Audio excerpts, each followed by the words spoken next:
Süremizi bayağı aştık. Onun için ben mümkün olduğu kadar hızlı ilerlemeye çalışacağım. We have exceeded our time, so I will try to go as fast as possible. This session is titled Is neuroprotection a myth or a fact? And I will try to discuss the importance of neuroprotection in clinical practice. Starting with the first speaker, we have heard about new molecules and the modes of action of these agents in neuroprotection, and I will be discussing the importance of neuroprotection in clinical practice.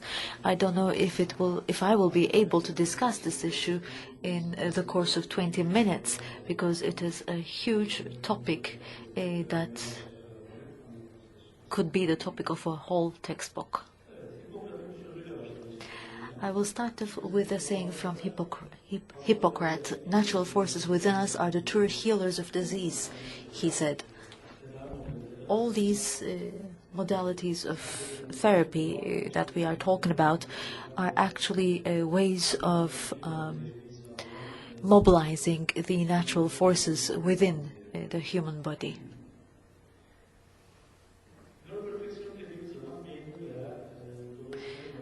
Neuroprotection, of course, refers to the protection of the brain or the neurons in the brains. So a rough definition would be brain or neuroprotection is any therapy that prevents, retards, or reverses neuronal damage resulting from neurodegenerative processes. Different researchers may mean different things by the concept of neuroprotection. Some refer to cellular protection when they say neuroprotection, some refer to intercellular connectivity preservation, and some refer to the conservation of neural function.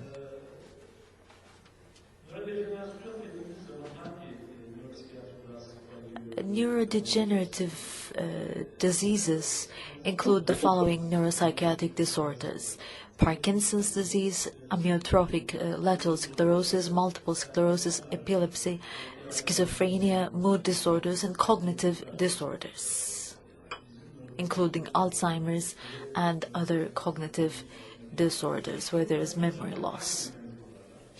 What are the proposed mechanisms about the neurodegenerative process? Oxidative stress is one of them, mitochondrial dysfunction, excitotoxicity, myelin dysfunction, and apoptosis.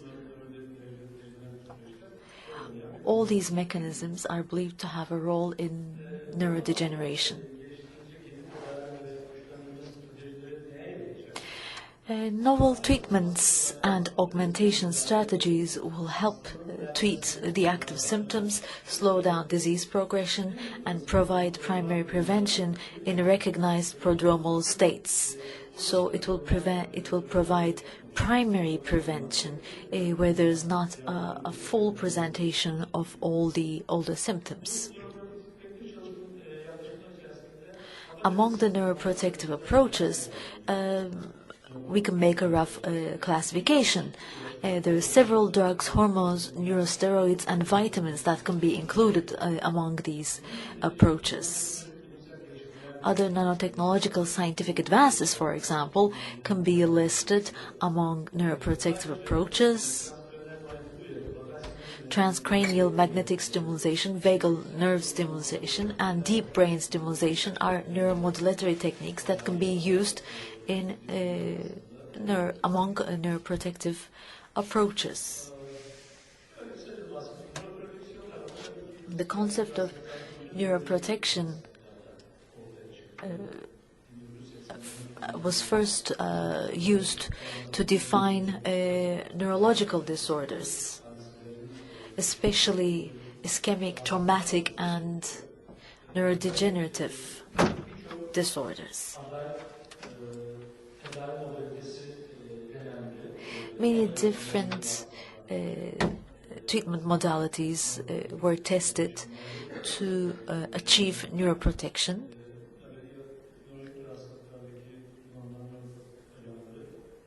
And certain agents were also used in the history of neuroprotection.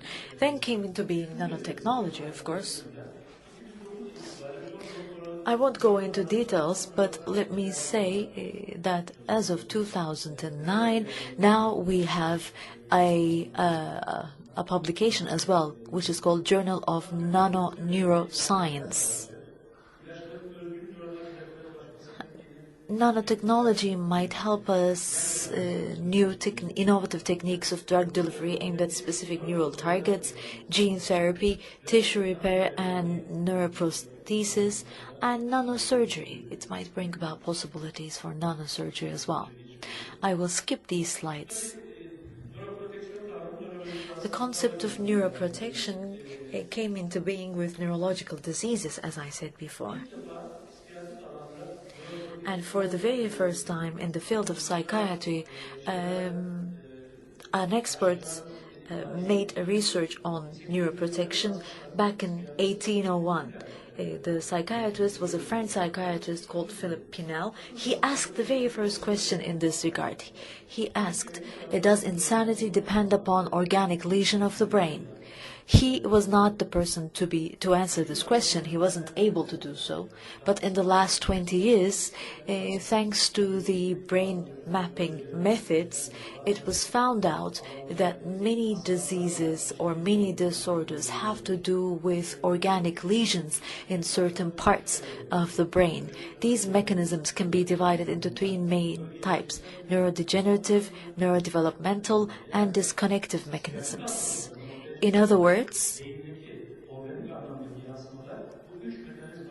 the organic presentations in the brain can be explained through these three mechanisms. I wanted to underline these three classes because we can develop different neuroprotective approaches for each and every mechanism.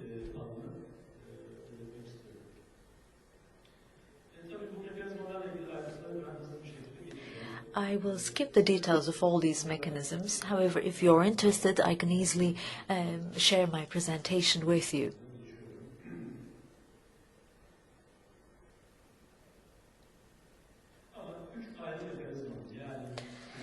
All in all, we can talk about three different mechanisms. There are neurodegenerative mechanisms, neurodevelopmental mechanisms, and disconnective mechanisms, which refer to the connections between cells. These are the mechanisms that might cause problems and might lead to neuroproblems or lesions. What are the neuroprotective candidates in psychiatry?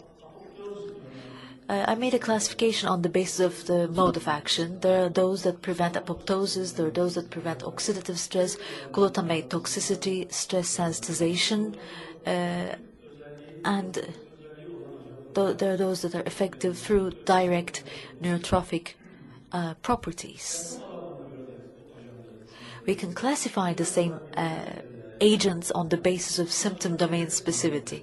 There are those agents that primarily affect cognition, that primarily affects negative symptoms, that augment antipsychotic effect on positive symptoms, that target effective symptomatology, that lead to improving general functioning, quality of life, and that improve the side effect profile. Other classifications have been suggested on the basis of the type of agent. I will not go through all the list one by one. Let me open a parenthesis here to say a couple of words about antipsychotics, especially clozapine and olanzapine. It is proven that these two agents have neuroprotective qualities. This was proven back in 2009 with an imaging study carried out by Khan and colleagues. Here again, you see the same classification on the basis of type of agent, mechanism of action, and specificity. Let me say a couple of words about schizophrenics. Is there a suitable neuroprotective therapy for schizophrenics? As I said before, antipsychotic agents, of course, have a neuroprotective impact, as I said before in my previous slide. But are there any agents that can be used in combination or as an add-on therapy to these atypical antipsychotics? The agents that you see on this list are promising for the future. Now I will try to go through these agents one by one. And here again you see the targets of neuroprotective therapy. All right, now let's move on to the candidate therapies for neuroprotection in schizophrenia. The first one, of course, pregnenolone and dihydroepiandrosterone. These are neurosteroids. They inhibit apoptosis, they modulate HPA levels, they have effects against glutamate neurotoxicity, they display antioxidant properties and anti-stress properties. There are many molecular evidence that point in this direction. And if they're used in adjunct to antipsychotics, they have ameliorating effect on positive symptoms, attention, memory impairments, antipsychotic-induced extrapyramidal side effects in schizophrenia patients, according to the study of Ritzner in 2008. Of course, these are all preclinical studies. These have been proven on animal models or in cell cultures. However, the last example at the bottom of the slide is a clinical study. So the evidence there comes from a clinical trial. Estrogen is an add-on therapy to the typical antipsychotic therapy, especially in women. And it has an impact on reducing some of the symptoms, especially negative symptoms. S-adenosylmethionine is a naturally synthesized molecule. It can be found in many different organs. It is a primary methyl group donor. A preliminary pilot short-term study supports SAME as an adjunct in management of aggressive behavior and quality of life impairment in schizophrenia. This is from a study by Strauss in 2009. Cannabinoids.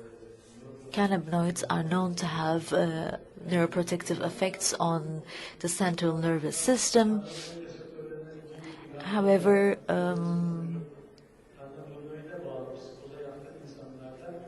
clinical trials also highlight the risk of triggering psychosis in susceptible patients. So we have to also take into account that risk, and we have to be prudent in the use of cannabinoids. Omega-3 fatty acids, they also can be administered to schizophrenics. Well, the results point to both directions. They're quite controversial. It is claimed that especially those doses above the age of 3 grams per day can be added to antipsychotic therapy, and this might have an impact on the improvement of residual symptoms and cognitive impairment. However, there are some other studies that say that the results are no different than that of placebo. There's no consensus on this. Piracetam is a nootropic agent. It has neuroprotective qualities.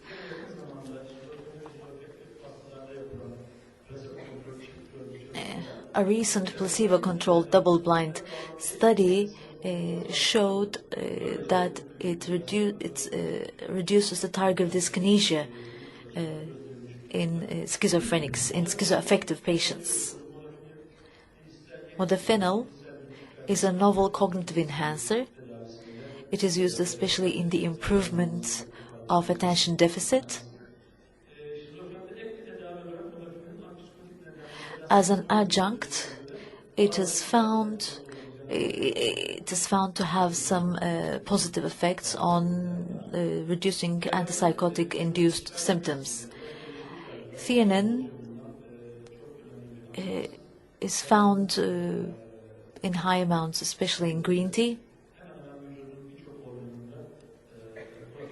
It's an amino acid, and it is found to have protective qualities in different parts of the body.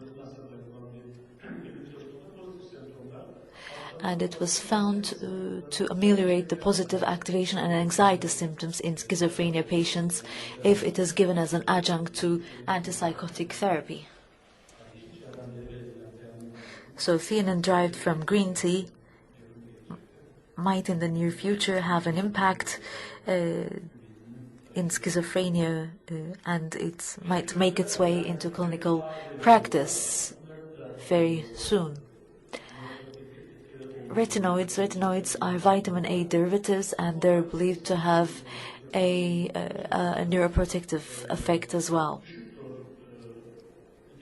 Combined effect of antipsychotic agents and the low dose of bexarotene were found to have a beneficial effect in the treatment of psychopathological symptoms in chronic schizophrenia patients. This is from a study in 2008. Recombinant human erythropoietin. This probably is the most promising candidate compound for schizophrenics and their neuroprotection. There are approximately 120 preclinical studies on EPO, and there are many studies on acute brain damage as well, and it is found to be the most promising candidate for an application in innovative neuroprotective and neuroregenerative treatment approaches. Here's a study from 2007, just a clinical trial. The treatment was over 12 weeks with weekly high dose of intravenous EPO. It led to improvement of cognitive performance in chronic schizophrenic men as of week 2, and at the peak was reached at week 12. The cognitive improvement is significantly different from that of placebo.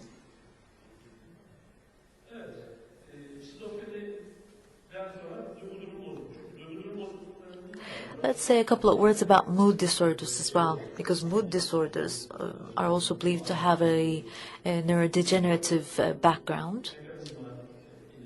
There are many different mechanisms that have an impact on neurodegenerative processes. We have two mood regulators, lithium and valproate, that we use against mood disorders. And again, for these two agents, we have clinical and preclinical studies. Preclinical studies show that on animal models, lithium, for example, mobilizes many different mechanisms and provides neuroprotective effect. How about human studies? Gray matter volume increases in lithium-administered patients. Those who respond to therapy have a more pronounced result. And N-acetyl aspartate levels also increase in these patients.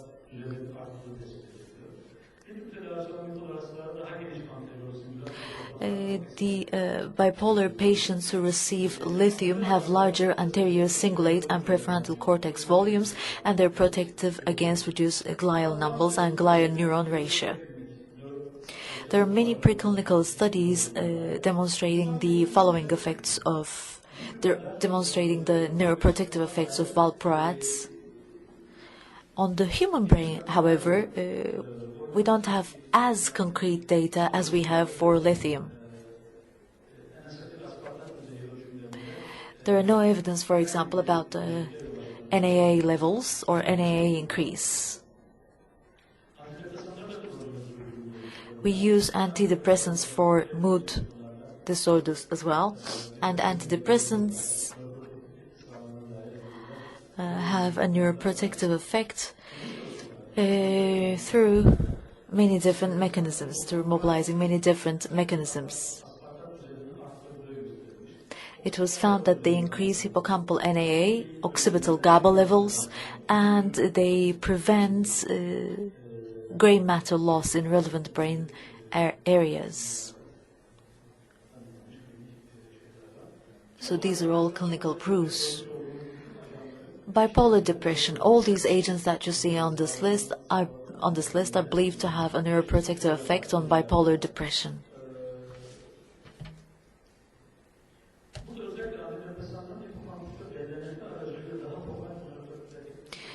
Here, treatments with efficacy in multiple phases of bipolar illness exert neuroprotective effects in multiple brain regions, including anterior cingulate cortex, striatum, and hippocampus. The hippocampal volume increases significantly, especially for those in the depressive phase of mood disorders.